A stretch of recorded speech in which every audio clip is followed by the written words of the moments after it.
Bien, queridos, quiero invitarlos a que puedan tener su Biblia abierta en la carta del apóstol San Pablo a los Efesios. En el capítulo 2, Efesios capítulo 2, a propósito de nuestro aniversario y también muy a propósito de la celebración de lo que vamos a estar recordando, o de lo que estamos recordando en general en este mes, puntualmente el próximo jueves 31, sobre la Reforma Protestante, ¿no es cierto?, que explotó en el siglo XVI. Quise hoy día compartir con ustedes parte del capítulo 2, porque habla, entre otras cosas, varias verdades allí que están estrechamente ligadas al Evangelio. De hecho, vamos a ver cómo el apóstol Pablo, en 10 versos que voy a compartir, es decir, de los versos 1 al 10, expresa de una manera dramática el Evangelio de nuestro Señor Jesucristo, recordando y exhortando a la iglesia en Éfeso. Puse como título al mensaje de hoy, fui muy creativo, por el título del sermón, Sublime Gracia.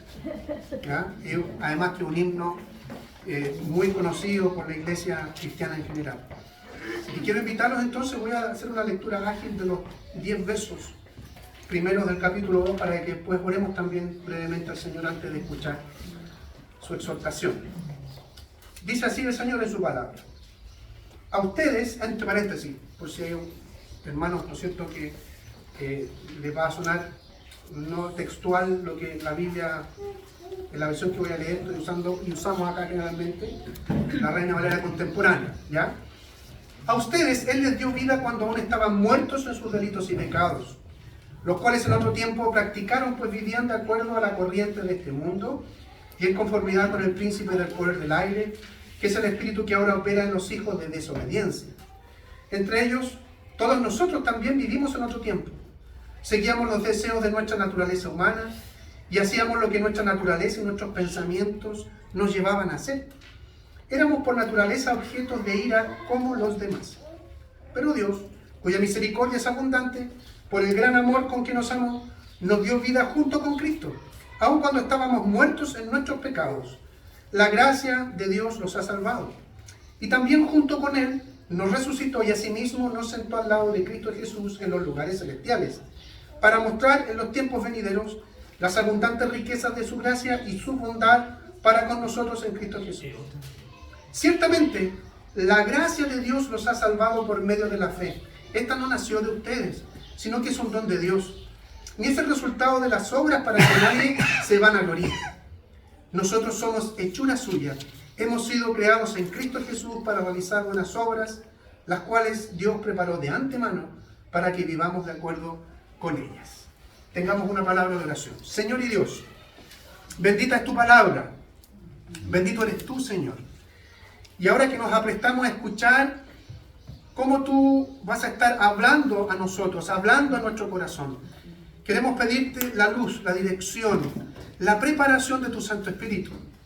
Porque sin la acción de tu Santo Espíritu, Señor, y sin el actuar de tu Santo Espíritu en nosotros, no sería posible que tú te revelaras.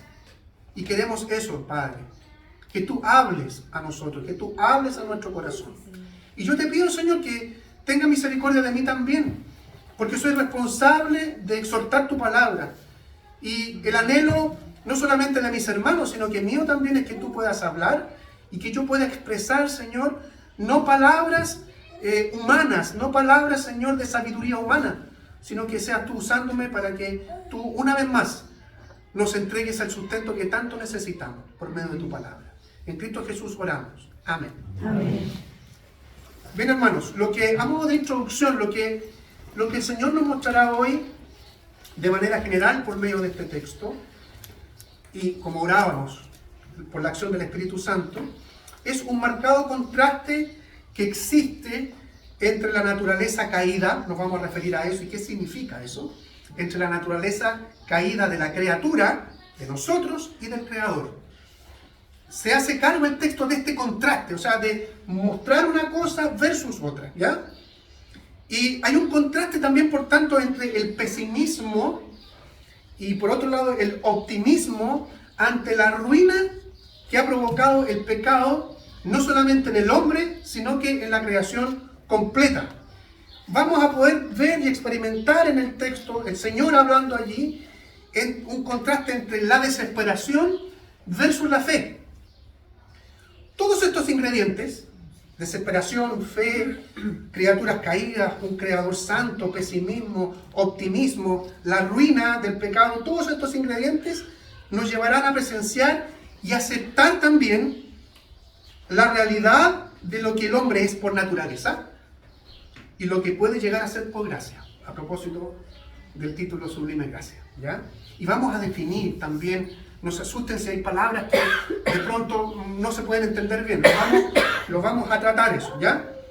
Esto último, lo que el hombre es por naturaleza y lo que puede llegar a ser por gracia, lo vemos de manera muy marcada entre los versos 1 y 2, versus, a propósito de los contrastes, el verso 10, que es el final del relato que tenemos hoy día. Fíjense, dice que estaban muertos en sus delitos y pecados, los cuales en otro tiempo ustedes practicaron, pues vivían de acuerdo a la corriente de este mundo y en conformidad con el príncipe del poder del aire, que es el espíritu que ahora opera en los hijos de desobediencia. Se está hablando de muerte, de estar enajenados, ¿no es cierto?, alienados, que es otra palabra que me gusta mucho, que es justamente estar separado de Dios, versus, fíjense, parte el texto así, y ¿cómo termina? Nosotros somos hechura suya. O sea, primero parte diciendo, gracias, mira, te pasaste. Lamentablemente agua no. Fíjense, ¿cómo parte? Lejos de Dios, muertos, y después está hablando que somos hechura suya y creados en Cristo Jesús para realizar cosas buenas, buenas obras. O sea, hay un contraste brutal, ¿ya? Brutal. Entonces la pregunta es, y esa va a ser la pregunta que va a permanecer, y yo creo que permanezcan ustedes. ¿Cómo es posible que una persona, porque está hablando de personas, cómo es posible que una persona pase de un estado miserable, de un estado, teológicamente hablando, caído, de un estado de ruina a un estado total y absolutamente distinto, radicalmente distinto? ¿Cómo es posible esto? Es justamente la respuesta a esta interrogante de lo que se hace cargo esta parte de la carta del apóstol Pablo. Yo quiero, hermanos, exponer este pasaje separado en dos secciones solamente. Gracias a Dios, gloria a Dios y a María Victoria. Dos secciones, 2 puntos. Solamente, ¿ya? ¿Por qué? Porque creo que se marcan de manera natural en el texto y están separadas por la palabra pero, ahí en el verso número 4, ¿ya? Y que sirve justamente para contraponer un concepto a otro, este pero, que es una conjunción gramaticalmente hablando, y sirve en este caso para contraponer un concepto a otro o una idea a otra. Ese pero separa el texto en 2 grandes secciones. Esto hace que primero pongamos atención a lo dicho en la Escritura entre los versos 1 y 3, y veamos cómo las verdades que Dios revela allí, entre los versos 1 y 3, se contrastan con las verdades también que el mismo Señor expresa entre los versos 4 al 10. ¿Ya? Vamos a tener 2 bloques, nada más que eso. Y parte entonces las primeras ideas o la idea central en los primeros versos, del 1 al 3, hablando de muerte o de muertos. Las verdades expuestas en esta primera parte son del todo pesimistas. Estarán de acuerdo conmigo que nada que huela a muerte o nada que, como se dice coloquialmente, huela a gladiolo, ¿no es cierto?, es optimista. Todo lo que tenga que ver con muerte es pesimista, en general. Vamos a ver después en el texto por qué no solamente o no toda muerte es pesimista, ¿sí? Entonces, las verdades expuestas en esta primera parte son de todos pesimistas, tristes. Dejan en evidencia lo que el hombre es por naturaleza. Y aquí quiero detenerme en la primera detención. Cuando hablamos de lo que el hombre es por naturaleza, es de lo que el hombre es en esencia, desde la caída, desde que el hombre quiso rebelarse u oponerse a Dios.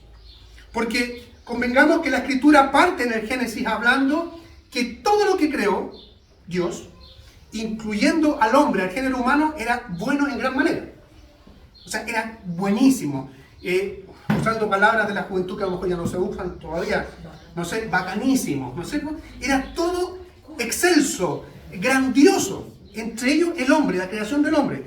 Pero hubo un momento en la historia en que el hombre decidió, porque tenía esa capacidad, porque el hombre fue creado de manera perfecta, decidió oponerse a Dios, quiso usurpar el lugar de Dios, y eso hizo que el hombre fuera desechado delante de Dios porque estaba desobedeciendo. Eso fue, entre comillas, el primer pecado, la desobediencia, la rebeldía. Entonces, cuando hablamos de naturaleza caída, estamos hablando justamente de esa naturaleza que el hombre adquirió o en lo que se convirtió en el momento de rebelarse contra Dios. Lo que el hombre es por naturaleza implica todas estas características pesimistas que el texto está hablando en estos primeros versos. Algunos filósofos muy antiguos llegaron a conclusiones que tienen parte de verdad, pero cuando las verdades son medias verdades, al final son mentiras, ¿sí?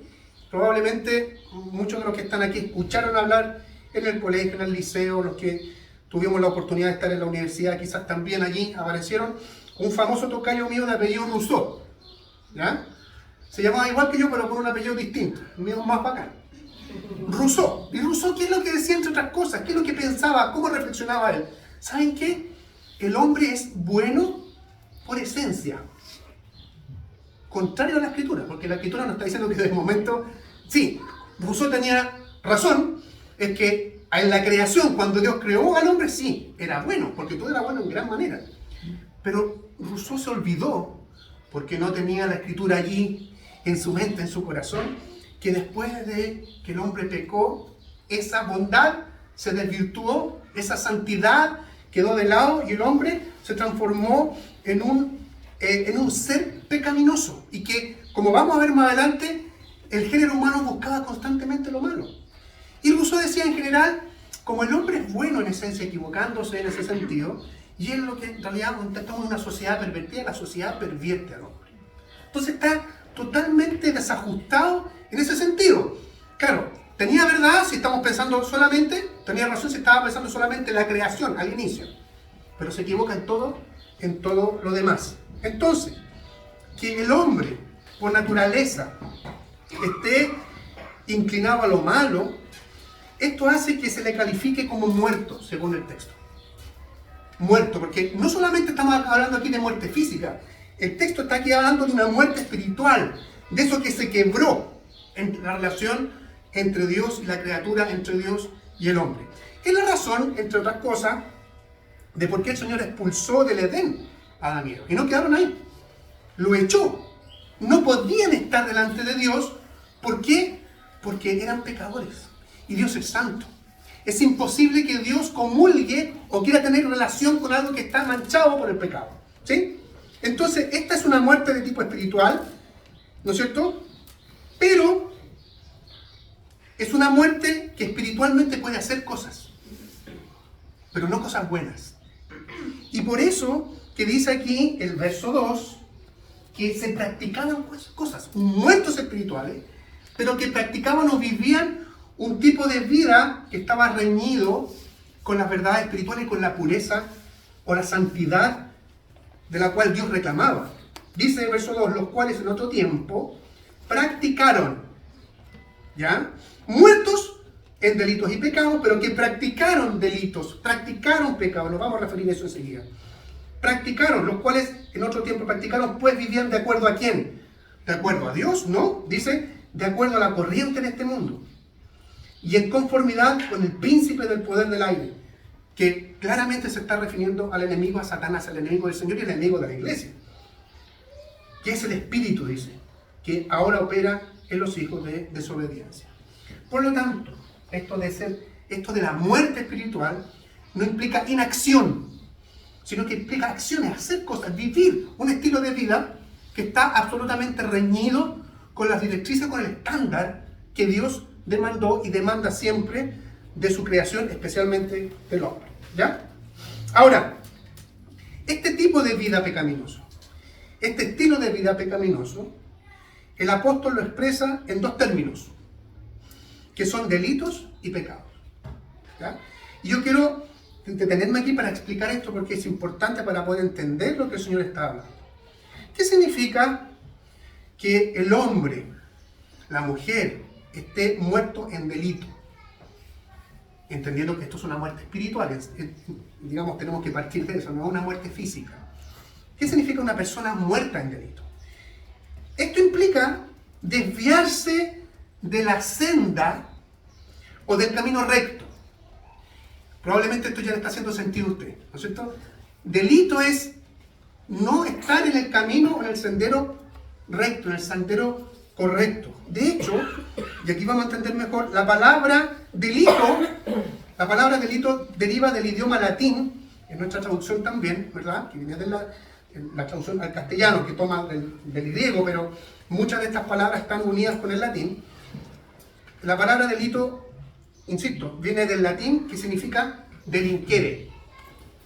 La palabra delincuente es lo mismo, y suena más a delincuente que a delito, ¿verdad? Ya. Lo interesante es que esta palabra en el latín, un idioma muy antiguo, quiere decir abandonar o apartarse del buen camino. Por lo tanto, el camino señalado, en términos generales, un delincuente, alguien que cometa un delito, se aparta de la ruta o se aparta del camino que marca la ley, en este caso la ley civil. ¿No es cierto? Espiritualmente hablando, estar muerto entonces en delitos y pecados es apartarse de la ley de Dios. Es caminar un camino distinto al que el Señor ha trazado. De hecho, eso hizo Adán. Y eso hizo Eva. No existían los 10 mandamientos todavía, como Moisés ¿no es cierto? Dios se los reveló. Pero la Escritura dice que el Señor había escrito y tenía escrito eso en su corazón, la ley del corazón del hombre. Y Adán quiso voluntariamente apartarse de ese camino y estaba allí muerto, o sea, murió en ese delito, se apartó del camino, se apartó del sendero señalado. Entonces, desde el punto de vista del Evangelio, estar muerto en delitos, primero, es justamente estar muerto porque anda en un camino, como dice la Escritura tantas veces, que lleva a la perdición, nos lleva a la vida, ¿ya? ¿Le puede hacer más sentido entonces ahora el Salmo 23 cuando dice en una parte, me guiará por sendas de justicia, o por el camino que corresponde, por el camino recto, por amor de su nombre? Allí nos ha puesto el Señor, ahora, ¿ya? Pero además, el texto habla de no solamente están muertos en delito, sino que además muertos en pecado. La palabra pecado es más común para nosotros, ¿sí? Ahora, esto significa que la muerte espiritual ha afectado profundamente al hombre en todos sus afectos, en toda su manera de vivir. A eso apunta el pecado, ¿ya? Es decir, todas las inclinaciones, todos los pensamientos, las palabras, las obras, no dan en el blanco. De hecho, ¿no es cierto? Esta es una de las tantas definiciones de pecado, errar en el blanco. Pero muchos se quedan con esto, muchos se quedan con, ¿qué es lo que es pecado? Errar en el blanco. Sí, pero eso es muy simplón. Digamos, errar en el blanco, o sea, yo tengo una flecha, o tengo, ¿no es cierto?, un revólver y no le pegué, ya, eso es pecado según el concepto general de pecado, no tiene el blanco. Pero va más allá que eso, porque tenemos que entender cuál es el blanco, para entender qué es el pecado, ¿ya? El asunto es que no es tan sencillo como la definición misma, sino que va a lo profundo del ser humano. ¿A qué me refiero con esto? Que el hombre muerto primero en delito, es decir, está por un camino, va por un camino equivocado, por un camino errado, es encaminado el hombre en ese camino errado por un corazón duro, por un corazón que está en tiniebla, que sus pensamientos, palabras y actos no dan en el blanco. Y el blanco, ¿saben cuál es? Honrar o glorificar a Dios. Ese es el blanco. Entonces el pecado, como definición, es errar en el blanco, y el blanco es la honra del Señor, la gloria del Señor. Cuando el hombre fue creado, no sabemos cuánto tiempo pasó sin caer en el pecado y sin que fuera, ¿no es cierto?, alejado del paraíso. Pero mientras el hombre no pecó, mientras el hombre se mantuvo íntegro, todos los días glorificaba a Dios. en todo lo que hacía. Por lo tanto, debemos entender que ese fue el diseño original de Dios para el hombre. Que el hombre se mantuviera en una comunión estrecha, y en una comunión que buscara honrar y glorificar a su Creador, que era también su Dios. Todo su ser, todo lo que haga, todo lo que hacía el hombre procuraba la gloria de Dios, la alabanza, la honra del Dios Todopoderoso y Soberano. Sin embargo, como nos enseña la Escritura en Génesis 6, el verso 5, antes de que Dios juzgara la creación con el diluvio, dice, el Señor vio que era mucha la maldad de los hombres en la tierra y que todos los planes, todos los pensamientos de su corazón eran la gloria de Dios. No, dice que eran siempre los de hacer solo el mal. O sea, el pecado, errar en el blanco. Siempre, o sea, imagínense ustedes ir a un concurso de tiro al blanco, espiritualmente hablando, y llega el hombre a decir, yo voy a concursar. ¿Y qué voy a hacer? Siempre errar en el blanco. Es una ridiculez. Bueno, pero así de ridículo, así de patético es el hombre en la naturaleza caída. Y de eso está hablando los primeros 3 versos del capítulo 2. Todo pesimismo. Donde hay una práctica de mal.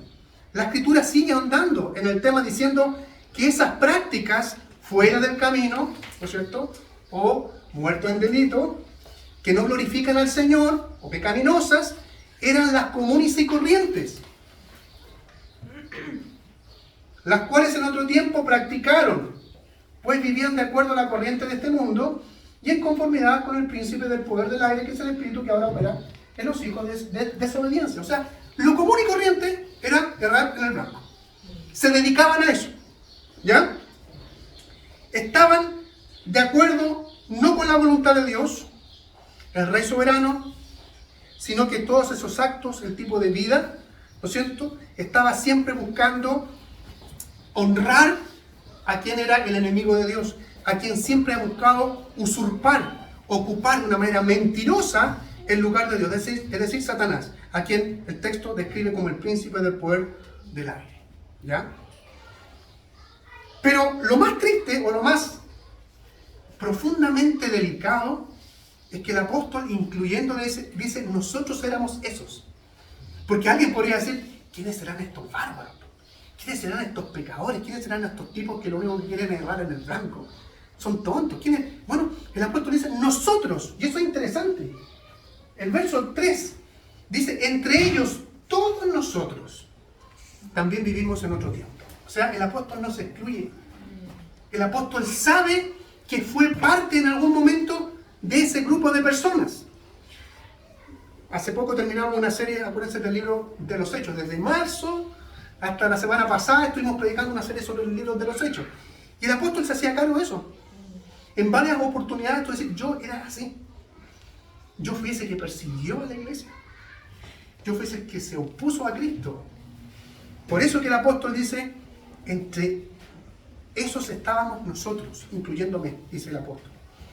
Dice que esta condición de muerto en delito y pecado, y que por lo mismo lo que hacían era practicar la maldad, era la de los que son parte incluso hoy día en la iglesia de Éfeso.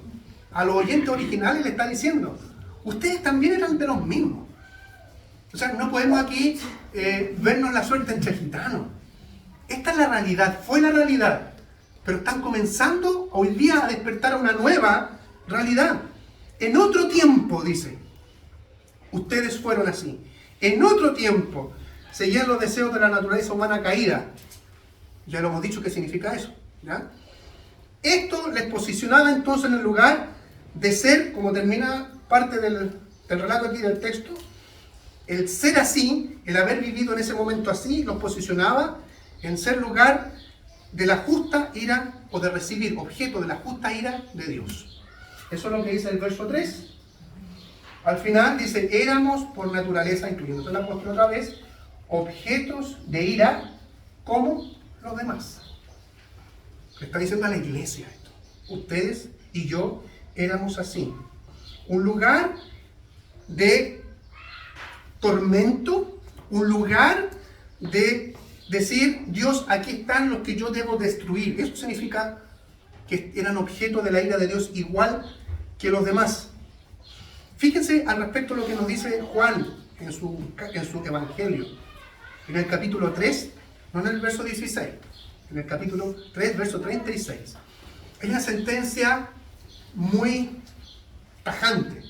Dice, el que cree en el Hijo tiene vida eterna.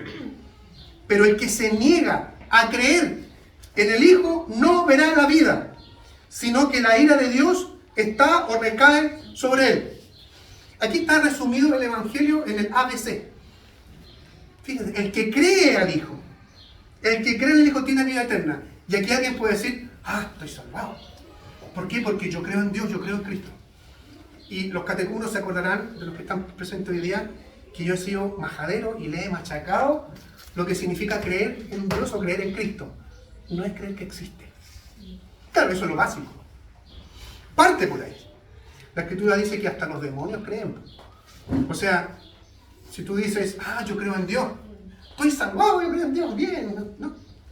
Dios no dice eso, porque creer a Cristo implica varias cosas. Entre esas, creer que Él es Dios, que Él es santo. En segundo término, creer que tú eres pecador y que por lo tanto eres merecedor de la ira de Dios.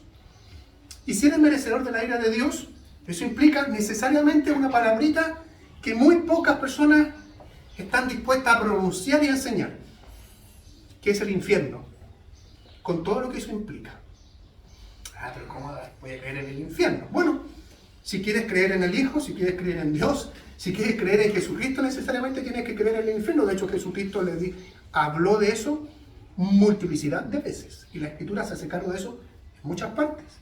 Entonces, dice el apóstol que eran objetos de la ira de Dios igual que los demás. El que cree en el Hijo tiene la vida eterna, pero el que se niega no tiene vida, sino que la ira de Dios está sobre él. Y esto es terrible. Como yo le dije al principio, los primeros 3 versos son total y absolutamente pesimistas. ¿Por qué? Esto es terrible. La mayoría de las personas no llegan a dimensionar lo que significa la ira de un Dios santo. No lo llegan a decir, esto no me va a tocar a mí. La mayoría de las personas dice, yo no voy a vivir en el infierno. No tengo idea en dónde está su fe de que no va a vivir en el infierno. Porque la única manera de hacerle el quita al infierno es cuando Dios se revela a una persona. No depende de mí y no depende de ti.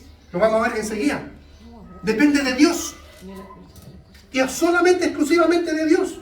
Entonces el apóstol trata de hacer evidente lo urgente que es esto y lo terrible que es esto, justamente haciendo un contraste, ese contraste que yo les dije en un principio y que se presenta de manera muy patente ahora a partir del verso 4, con este pero.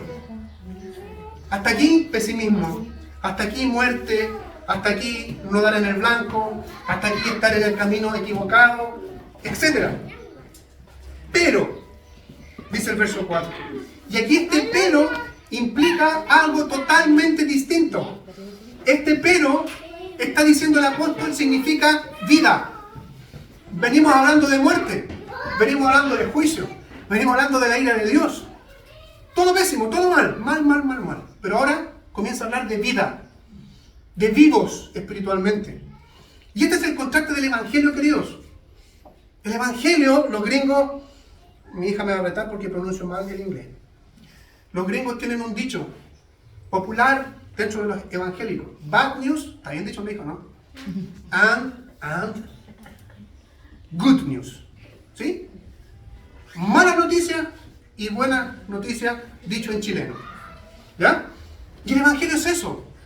Tenemos que entender primero las malas noticias para poder comprender cuáles son las buenas.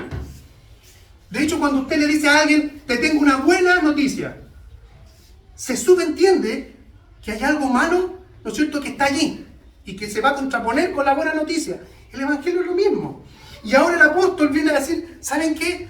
Todo eso malo, toda esa ruina, toda esa debacle que el pecado causó, Dios hace cargo de ello también. Y ahora podemos hablar de vida, vivos. La exhortación viene hablando de muerte, delitos, pecados, la ira de Dios, y ahora hay un vuelco brusco, radical. Y escuchamos hablar ahora, vamos a escuchar hablar o leer de misericordia abundante de Dios, del gran amor de Dios, de la gracia de Dios, de sus abundantes riquezas, de un nuevo nacimiento, más bien dicho, de volver a la vida. Aquellos que estaban muertos pueden volver a la vida. ¿Cómo puede suceder esto? ¿Cómo puede suceder esto que un muerto vuelva a la vida? Solo, queridos, solo mediante la poderosa obra de Dios en el hombre. Es decir, desde fuera. Un muerto no puede resucitarse a sí mismo. Alguien tiene que intervenir. Cuando llega algún muerto, no sé si se llama muerto clínico, ¿cierto? Y hay que hacer resucitación, así se llama de hecho en la medicina. ¿No es cierto? Llegan a muchas series que llegan, ¿no es cierto?, con las pacientes ahí en una camilla, pate la ocho, como se dice, ¿sí? Ninguno de esos pacientes dice, pásenme estos implementos, pásenlos para acá para yo hacerme así. No, alguien tiene que intervenir. El médico de urgencia, el paramédico, alguien externo. Espiritualmente es lo mismo. Tú ni yo fuimos vueltos a la vida por nosotros mismos. Alguien tuvo que intervenir. Y esa persona es Cristo. O es Dios a través de Cristo. Por lo tanto, esta segunda parte del mensaje a esta iglesia, la de Éfeso, parte con este pero. Un pero positivo. No un pero para mal. Que separa lo oscuro, que separa lo tenebroso, que separa lo miserable del estado del hombre en su naturaleza caída, para contrastar con una nueva vida en Cristo, a la que puede llegar solo por la gracia de Dios, justamente en Cristo. El verso 4 y 5 dan cuenta de esto. Lo voy a leer. Pero Dios, cuya misericordia es abundante, por el gran amor con que nos amó, nos dio vida junto con Cristo, aun cuando estábamos muertos en nuestros pecados. La gracia de Dios los ha salvado. ¿Qué significa esto? Que ha operado la gracia de Dios. Lo vamos a ver enseguida, pero quiero hacer una introducción breve sobre la gracia. Esto de que la gracia los ha salvado, significa que ustedes no han intervenido en esto, primero. Y segundo, no se merecían que alguien interveniera en esto. Eso significa, en muy resumidas cuentas. Es decir, vuelvo, la camilla entrando a urgencia. ¿No es cierto? Entrando a urgencia. Lo que todos esperan es que esa persona sea resucitada. No sé cómo se llaman estos. ¿Cómo se llaman estos aparatos? Desfibrilador. Todos esperan que esa persona sea resucitada. Espiritualmente, la Biblia nos está diciendo que ninguno merecía ser resucitado con un desfibrilador. Ninguno. Ninguno merecía. O sea, merecía quedarse en ese estado. Y además, sufrir justamente la ira de Dios. Lo que está diciendo el texto acá es que fueron salvados sin merecerlo y de una manera, y alguien tuvo que intervenir, alguien externo. Pero avanzan las buenas noticias versus aquellas malas que ya han quedado atrás en la carta y en la vida de los destinatarios.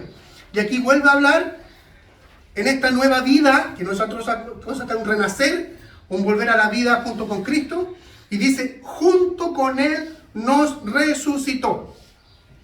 Y añade, no solamente nos resucitó, nos sentó al lado de Cristo en los lugares celestiales.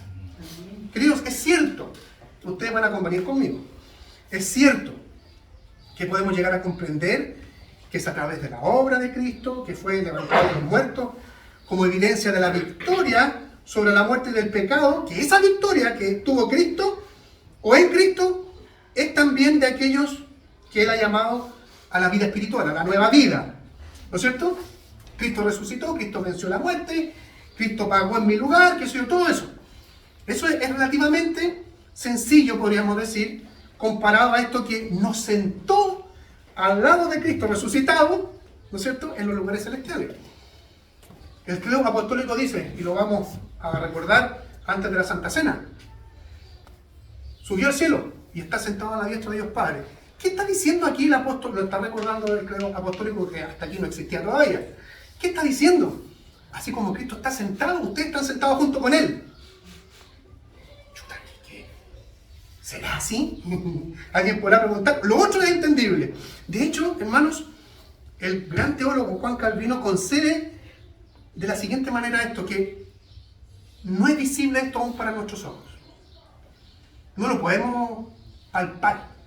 ¿ya? No es visible. Sin embargo, la palabra de Dios afirma que estas bendiciones, o como dice más adelante el verso 7, estas riquezas que tenemos en Cristo, las hemos recibido como si ya las tuviéramos.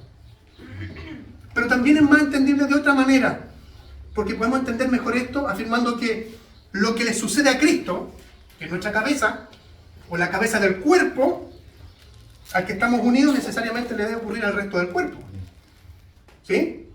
Porque no podemos, en este caso, decir, Cristo, le sacamos la cabeza, porque Pablo habla así, de un cuerpo como el de nosotros. Si Cristo es la cabeza, ustedes son los miembros.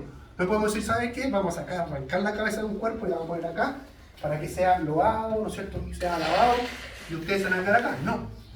Donde está la cabeza está el cuerpo. Entonces, de esa manera podemos entender mejor que esta riqueza, que esta gloria que tenemos con Cristo, ya la podemos vivir, la podemos experimentar.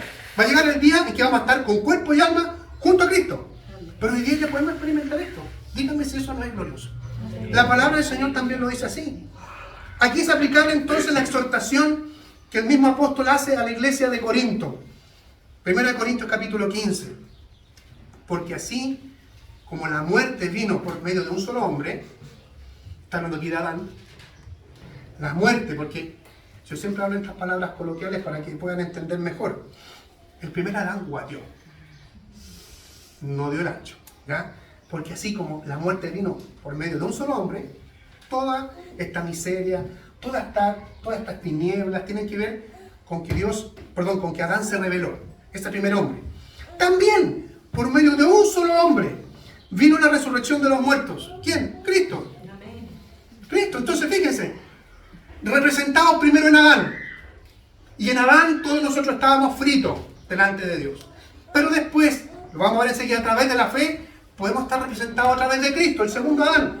El Adán que cumplió todo y que quiso hacer todo lo que su padre le decía. Entonces, eso es creer, entre paréntesis, eso es creer en Cristo. No es creer que existe o que existió, como dicen algunos, que existe hasta el día de hoy, un Dios vivo. Es un Dios vivo.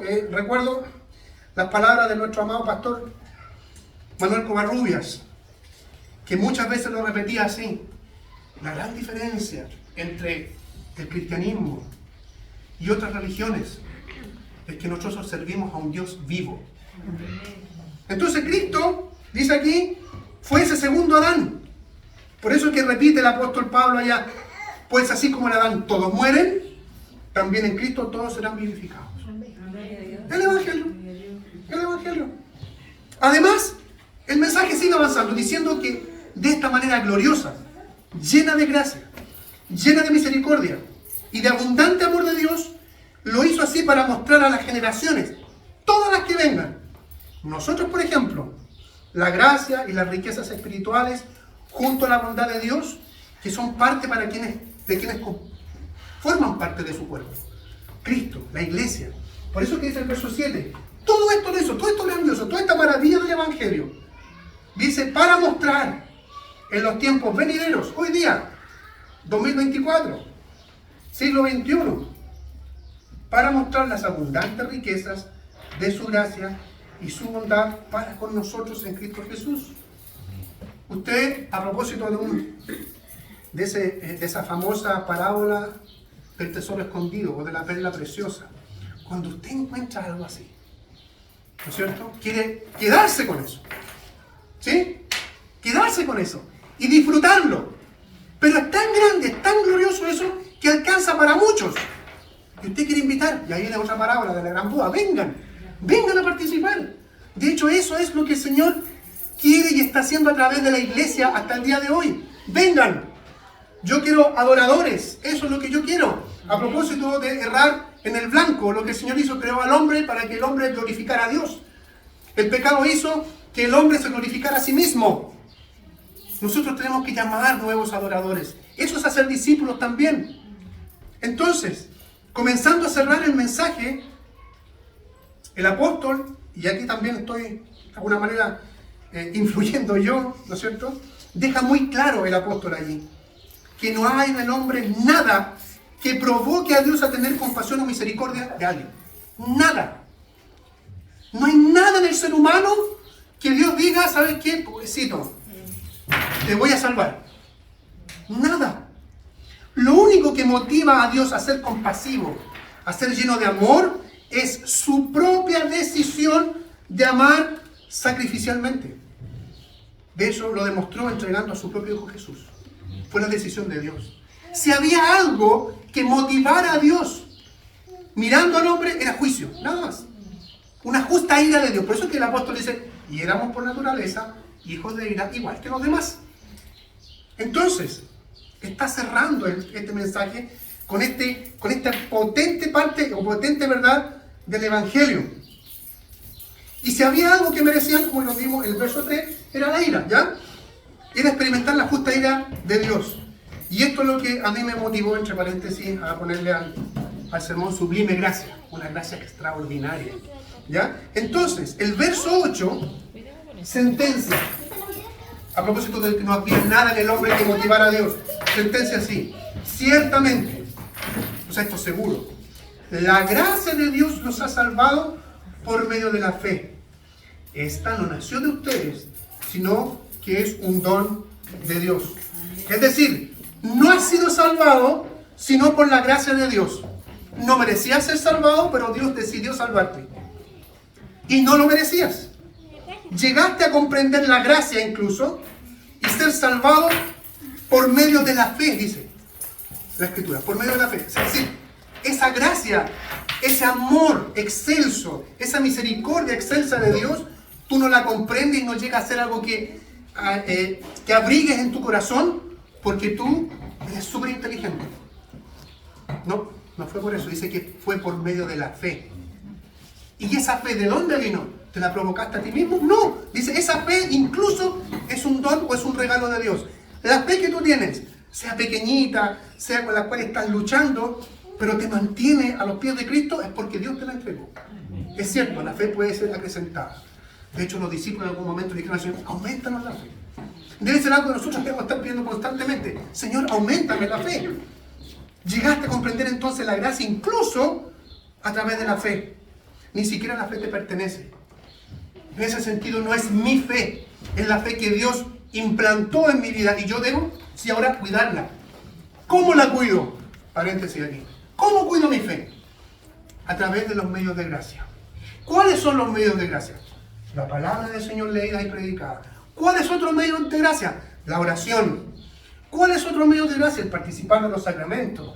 Entonces, no es una cuestión así que se le ocurra al pastor decir, hermano, participemos del culto al Señor al menos dominicalmente. Fuera que es un mandamiento. No es una cuestión así que, el pastor nos dice esto. No, es la palabra del Señor que nos está diciendo constantemente, cuiden esa fe, mantengan esa fe y que esa fe sea creciente. La palabra del Señor predicada, la palabra del Señor leída, la oración, los sacramentos son los medios que el Señor nos dejó para que nuestra fe se fortalezca. Y termina el sermón de Pablo aquí, y el de estos humildes servidores también, haciendo el contraste que les mencioné al inicio del sermón, diciendo que somos hechura de Dios en Cristo. Es decir, hemos sido renacidos en Cristo, con el propósito de realizar buenas obras, para la gloria de Cristo. Esto es así, ya que Él mismo la preparó de antemano, dice el texto. O sea, tiempo atrás esto estaba preparado para ti y para mí. La idea aquí es que las nuevas criaturas nacidas del Espíritu no han sido creadas para cualquier tipo o para cualquier estilo de vida, sino que hemos sido creados para llevar el estilo de vida que glorifique al Señor. Parece sencillo, pero no lo es. Y somos responsables de esto. Entonces, ¿cómo podemos aplicar lo más brevemente posible todas estas verdades que yo he querido compartir con ustedes que están allí en el texto?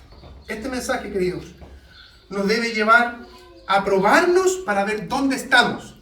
No voy a decir a alguien que estamos aquí en Valdivia, tal dirección. No me refiero a eso. O estamos acá celebrando el culto. No, ¿dónde estamos? Si acaso estamos en Cristo. Si acaso estamos en Cristo y por lo tanto estamos con una nueva vida.